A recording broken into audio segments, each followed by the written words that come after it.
I was sitting at my kitchen table a little past midnight when the phone rang. At 67 years old, I had learned that nothing good ever comes from a call after dark. Still, nothing prepared me for the trembling voice of my grandson on the other end. "Grandma, it is me, Liam. I am at the police station. They said I attacked her." For a moment, everything around me went silent. The clock, the refrigerator, even my own breathing. I grabbed my coat and rushed out of the apartment faster than my knees had moved in years. My name is Margaret Hale. I spent 35 years as an investigator with the state police. I had solved cases that took months of surveillance and entire teams of detectives. But that night I was not a former commander. I was just a grandmother who heard fear in her grandson's voice. When I reached the station, Liam sat in a stiff plastic chair holding an ice pack against his eyebrow. His hands were shaking. He looked up at me with the expression of someone who had lost all hope. "She said I pushed her down the stairs, Grandma. She said I did it on purpose." By she he meant Vanessa Cole, his stepmother, the woman my son Daniel married 5 years earlier. A woman I never fully trusted but could never prove wrong either. Daniel believed every word she said, and somehow she convinced him that his own mother was a burden and his son was a troublemaker. I leaned down and gently lifted the ice pack. Underneath was a deep swollen cut across his brow. Fresh, bleeding. The kind of injury I had seen too many times in my career, and it did not match the story Vanessa had told.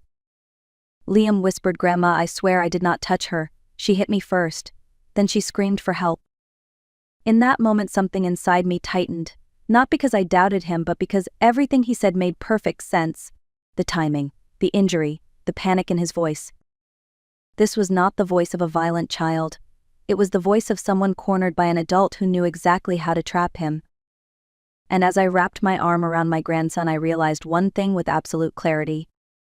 Whatever was happening in that house was far darker than anyone wanted to admit, and I was not going to let it continue.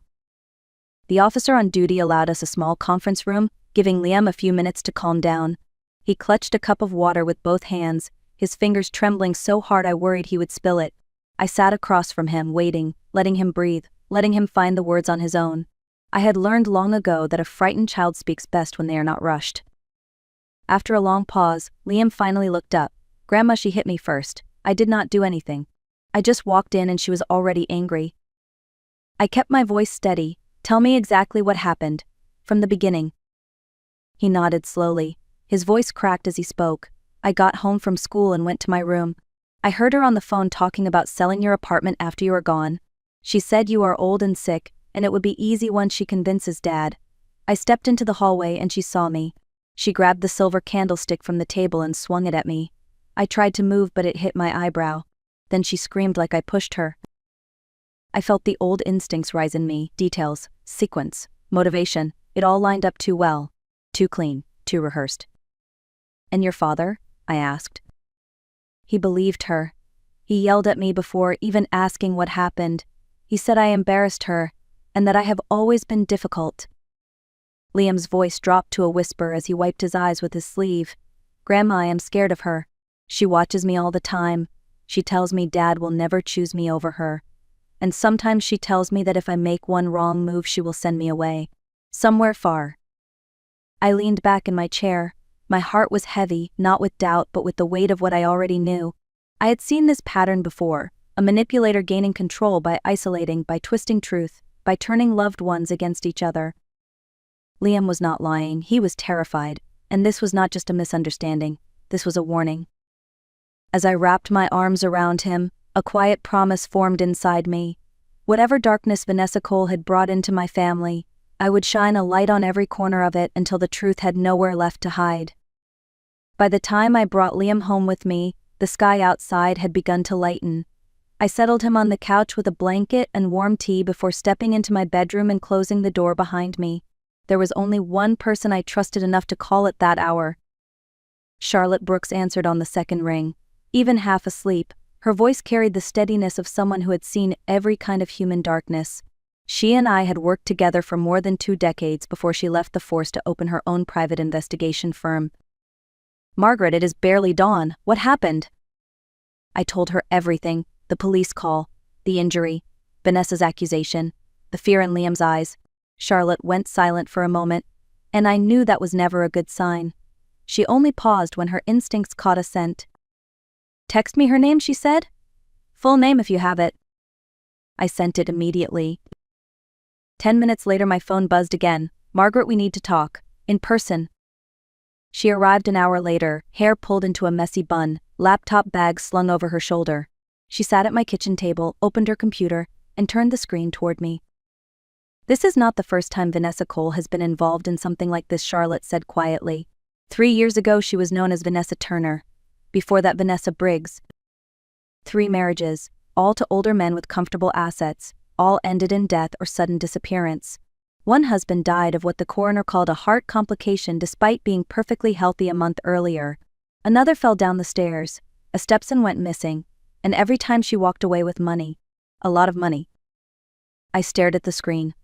Photos, newspaper clippings, real estate transfers. It was all there, clear as day. "And now she is with your son," Charlotte continued, "and she has her eyes on your property. You do not need an investigator to see the pattern." My chest tightened. So this was not just cruelty, not just manipulation. This was a woman with a history, a method, a trail of wreckage behind her. Charlotte closed the laptop gently. "Margaret, she is not just dangerous, she is experienced. And if Liam is in her way, she will not hesitate to remove him." I looked toward the living room where my grandson slept curled beneath a quilt. In that moment I knew the truth. This was no longer a family conflict. This was a battle. Later that afternoon, once Liam had rested and eaten, he walked into the kitchen holding something small in his hand. It was a tiny black device, no larger than a key fob. "Grandma, I used this yesterday." I knew she would lie again. I turned it over. A pocket recorder. Cheap, simple, but enough to capture a conversation if held close. Liam swallowed hard. I did not plan it. I heard her talking on the phone again and I pressed record. Charlotte and I sat with him at the table while he placed the recorder down. His fingers trembled as he hit play. Vanessa's voice filled the room. Calm, poisonous, unfiltered. "He is just a brat, Martin. As soon as Margaret is out of the picture, the apartment goes straight to Daniel and then to us. $4.8 million sitting on the table. She is old. Her heart is weak. A few months, maybe a year. I already have a buyer. And the boy, he will be gone. Military boarding schools take troubled kids without asking questions." The recording ended in a click that felt like a punch to the chest. Liam stared at the table. She said I was the problem. That Dad would be happier without me. I reached for his hand. "You are not the problem, Liam. You never were." Charlotte exhaled slowly. "This is premeditation, Margaret. This is not just cruelty. It is planning. She has already mapped out her next move." I nodded. The pieces lined up too perfectly. The staged injuries. The sudden bruises she always claimed Liam caused. The constant tension in the house. And now her open conversation about removing him completely. "She sees your grandson as an obstacle," Charlotte said, "and obstacles to her disappear." I felt a cold steadiness settle over me, the kind I had relied on my entire career. Liam looked at me with wide, frightened eyes. "Grandma, what are we going to do?" I placed a hand on his shoulder. "We are going to stop her, Liam, and we are going to do it the right way, with truth, with evidence, and with patience. Because people like Vanessa always make one mistake. They think no one is watching." By the next morning I had slept no more than 2 hours, but my mind was clear in a way it had not been in years. The kind of clarity that comes when you finally decide to stop living in fear and start moving with intention. I brewed a pot of strong coffee and sat at the dining table with my old investigative notebook, the same one I had used during some of my toughest cases. Charlotte arrived shortly after dawn carrying 2 coffees and the expression she wore whenever a breakthrough was near. "All right, Margaret," she said. "What is going through that head of yours?" I slid the notebook toward her. "A plan, one that only works if we make her believe I am done fighting." Charlotte raised an eyebrow. "You, pretending to give up. That alone is suspicious." I pushed a folder across the table. Inside were documents I had drafted the night before. Transfer of property, signatures, everything formatted correctly, everything looking legitimate. "Are these real?" she asked. "Real enough," I said. "But look here." I pointed to a line printed in tiny text near the bottom. "A clause that voids the transfer of coercion or fraud is present. The moment she threatens me, it all collapses. Legally, she gets nothing." Charlotte let out a low whistle. You want to draw her out. Make her say what she has been hiding. Exactly. But to do that she needs to believe she has won, so I will call her. I will tell her I am tired. That I want peace. That I am willing to sign the apartment over to Daniel now if she leaves Liam alone. Charlotte folded her arms. And you think she will come here in person? I know she will. People like Vanessa cannot resist a victory lap. They need to look you in the eye when they think they have beaten you. And you want cameras running the whole time, she said. Already planned, one in the bookshelf, one in the clock, one in the kitchen, one in the lamp. You will be in my bedroom monitoring the feeds. Harris will be nearby in case she becomes violent. Charlotte stared at me for a long moment before nodding slowly. You really are bringing the old commander back? Not bringing her back, I replied. She never left. She was just waiting for the right reason. Liam stepped into the room then, sleepy and worried. Grandma, what happens next? I rested a hand on his shoulder. Next I make a phone call Liam, and tomorrow we open the door for her. Let her walk right into her own trap. The call to Vanessa took place just after noon. I sat on the edge of my bed holding the phone with both hands, steadying my breathing before dialing. When she answered, her tone was sharp, almost amused. Well, Margaret Hale, to what do I owe this surprise? I made my voice sound tired, worn down, as if the fight had drained out of me. We need to talk, Vanessa. About the apartment, about Liam, about everything. Silence followed, the kind of silence where you can almost hear a smile forming. And what exactly are you suggesting? I let out a shaky breath. I am tired. Daniel has made his choice. I do not want my last months filled with conflict. If transferring the apartment now will give him any peace, then I am willing to do it. But I want to do it in person. At my home. Tomorrow. 3 in the afternoon. Another pause. This time quieter. Calculating, I knew she was listening to someone in the background. Martin, no doubt. Finally she said, tomorrow at 3. And Margaret, if you are playing games you will regret it. I hung up. Charlotte exhaled behind me. She bought it. The rest of the day we prepared the apartment. Charlotte installed the cameras. I placed fake hospital bills on the dining table and arranged medication bottles in the kitchen so I would appear weaker than I was. I hated the performance, but it was necessary. The next day came quickly. Charlotte arrived early and set up in my bedroom, headphones on, laptop open. Her husband took Liam to their house. I insisted he stay far from what was about to happen. At 2:55 the doorbell rang. My heart knocked once hard in my chest before I stood and smoothed my blouse. I opened the door. Vanessa stood there in a cream office dress, heels clicking against the hallway floor. Her smile was wide, triumphant, almost theatrical. Behind her stood Martin Crowell, neatly dressed, carrying his briefcase. And behind him stood my son. Daniel's eyes did not meet mine. He looked worn out, as if he had been carrying a weight he did not yet understand. Thank you for coming, I said softly. Please come in. Vanessa stepped inside first, glancing around with thinly veiled disdain. Martin followed, scanning the room like he was looking for anything out of place. Daniel lingered near the doorway before shutting it behind him. We sat in the living room. I took the chair opposite them, hands folded, posture fragile. Vanessa sat in my favorite armchair with the ease of someone already claiming ownership. Martin opened his briefcase and pulled out a stack of documents. Mrs. Hale, he began, I have prepared the transfer forms. If you sign here and here. Not so fast, Vanessa interrupted, crossing her legs. I want to hear her say it. Margaret, tell me again why you suddenly decided to hand us the apartment. Her tone was sweet, poison dipped in honey. I looked down as if gathering strength. Because I am tired, Vanessa, and because my son deserves stability. She leaned back smiling, almost purring. Good, I knew you would eventually see what was best for everyone. But she did not know every word was being recorded, every smirk, every slip, every truth she thought she could boast without consequence. She had stepped into the trap, and she did not even realize the walls were already closing in. Martin slid the documents toward me, tapping the signature lines with his polished pen.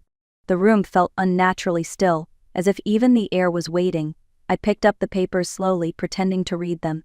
In reality, I was watching faces. Daniel sat stiffly on the edge of his chair, hands clasped together, eyes darting between us. He looked like a man trying to convince himself he was doing the right thing. Vanessa, on the other hand, looked entirely victorious. Her smile stretched wider each time she glanced at the documents. So Margaret, Vanessa said lightly, just to be clear, you are signing away your home voluntarily. I nodded, keeping my voice weak. Yes, voluntarily. Her lips curled with satisfaction. It is for the best. You have been holding on too long. And Liam. Well, children learn discipline when they have to. My jaw tightened, but I forced myself to stay in character. What will happen to him? She shrugged. Daniel and I will decide. Maybe a strict school will fix him. Kids like him need structure. And distance. Daniel flinched. I noticed it. Vanessa did not. He is just 16, I whispered. He is still your family. Vanessa laughed under her breath. Family is who supports you, Margaret, not who drags you down. For the first time, Daniel finally looked at me. Something in his expression cracked. Doubt, shame, confusion fighting against whatever Vanessa had fed him all these years.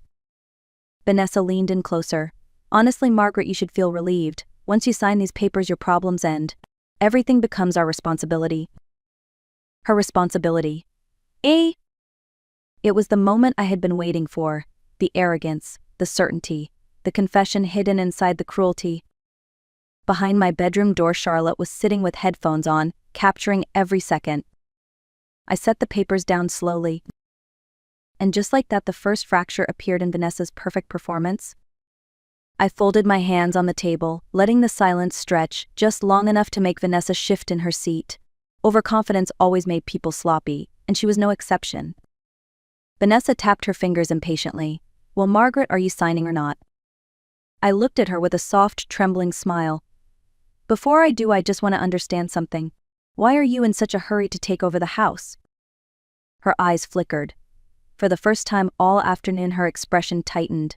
Because Daniel and I need stability. Your place is too much for you. Caring for it drains you. We are helping. Helping, that word tasted bitter. Daniel spoke quietly. Mom, it really will make things easier for everyone. Vanessa cut in sharply. And frankly, it is time to stop clinging to the past. You are 72. You should be enjoying peace, not dealing with property and bills. I watched her face carefully. The slight lift of her eyebrow. The subtle superiority. The way she kept glancing at the papers like they were already hers. It was time. I exhaled slowly and reached into my cardigan pocket. My fingers wrapped around the small device Charlotte had handed me earlier. A simple voice recorder, nothing fancy, nothing noticeable. Margaret, Vanessa said, eyes narrowing. What are you doing? I placed the recorder gently on the table. Daniel froze. Vanessa blinked. Once, twice. Then I pressed play. Her own voice filled the room, crisp and undeniable. When she dies, Daniel inherits everything. We sell the house, take the money, and send her grandson away. Easy. She is old. She will not last long anyway. Daniel's face drained of color. His breath caught. His hands trembled on his lap as the recording continued word for word, the same venom she had spoken behind closed doors. Vanessa shot to her feet. You tricked me. I stayed seated, calm, steady, unshaken. No, Vanessa, I revealed you. The room shifted. Power flipped. And for the first time, fear appeared in her eyes. Vanessa stared at the recorder as if it were a live grenade rolling across the table. Her breath came fast and sharp. Her confidence cracked like thin glass. Daniel pushed back his chair, stunned. Vanessa, tell me that isn't you. Tell me you didn't say those things. She tried to recover, but her voice pitched too high to sound believable. Daniel, she is manipulating you. She edited it. She is doing this to keep control. I simply shook my head. That recording was taken at your house, in your living room. Yesterday afternoon. Ethan heard every word. My voice stayed steady and calm because I was no longer afraid. Not of her, not of losing my son, not of the truth. Daniel looked at her with a mixture of disbelief and dawning horror. Vanessa, why would you talk about my mother like that? Why would you even plan something like this? Her mask dropped, her voice sharpened. Because you are blind, Daniel. Blind, your mother is dragging you down. I am the one making sure our life moves forward. I am the only one thinking. His face hardened for the first time. You were talking about sending Ethan away. You were talking about selling my mother's home. You were waiting for her to die. Vanessa opened her mouth again, but no words came. She knew he had heard enough.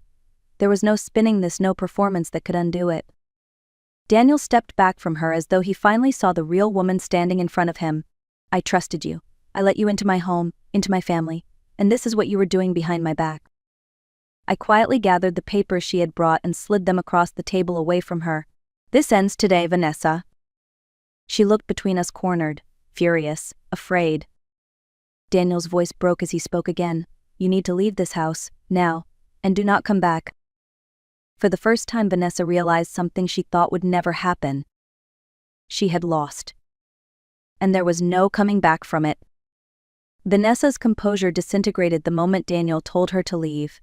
Her mouth opened in a silent gasp as if she could not believe the world had just shifted out from under her feet. You are choosing her over me, she hissed, after everything I have done for you. Daniel's voice was low but unwavering. What you have done for me is lie, manipulate, hurt my son, and plan to take everything my mother worked for. That is not love, Vanessa. That is ambition. She tried one last time, reaching for his arm, her tone suddenly sweet. Danny, listen to me, please, we can fix this, we can. He stepped away. No, we are done. The words hit her harder than any accusation. Her face twisted with rage, then with fear, then with a bitterness she could no longer hide. She grabbed her purse and stormed toward the door, heels striking the floor like angry drumbeats. Before she left, she turned back to me. This is your fault, you old witch. I met her glare with calm she could not shake. No, Vanessa, this is your consequence. The door slammed, the house fell into a heavy silence. Daniel's shoulders sagged. He looked at me, eyes rimmed with shame, heartbreak, and something else, a painful clarity. Mom, I am so sorry. I reached out and took his hand. Son, you were hurting. You were lonely. People like her know how to find those cracks. He swallowed hard. I should have protected Ethan. I should have listened to you. You can start now. That is what matters. Ethan appeared at the top of the stairs. He looked smaller than usual, uncertain. Daniel opened his arms, voice breaking. Come here, son? Ethan ran down and buried himself in his father's chest. Daniel held him tight, sobbing quietly into his hair. And for the first time in years, I saw my real son again, not the man shaped by lies, but the boy I had raised with honesty and courage. Later that evening, as we sat together in the quiet living room, Daniel placed his hand over mine. Thank you, Mom, you saved us. I smiled softly. No, we saved each other. And in that moment I understood something powerful. Families can break, but they can also heal when truth finally walks through the door.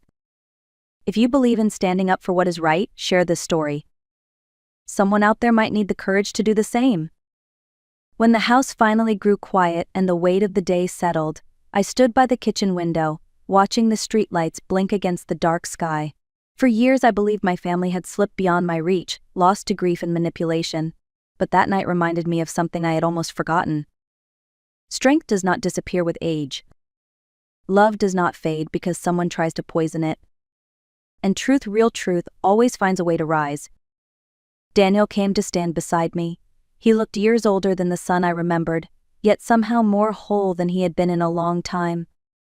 Mom, he said softly, we will rebuild from here, the three of us. I nodded. Healing never arrives all at once. It arrives in moments, small, steady, honest. And sometimes those moments are enough to change everything. Before heading upstairs, Daniel turned back. Thank you for not giving up on me. The words wrapped around my heart like a warm blanket. I had fought for my family, and after all the pain, we finally stood on the same side again. If you are watching this and you feel unseen or unheard, remember this. Your voice matters, your boundaries matter. And it is never too late to stand up for what is right. If this story moved you or reminded you of your own strength, please like, share, and comment. Let someone else out there find the courage to protect what matters most.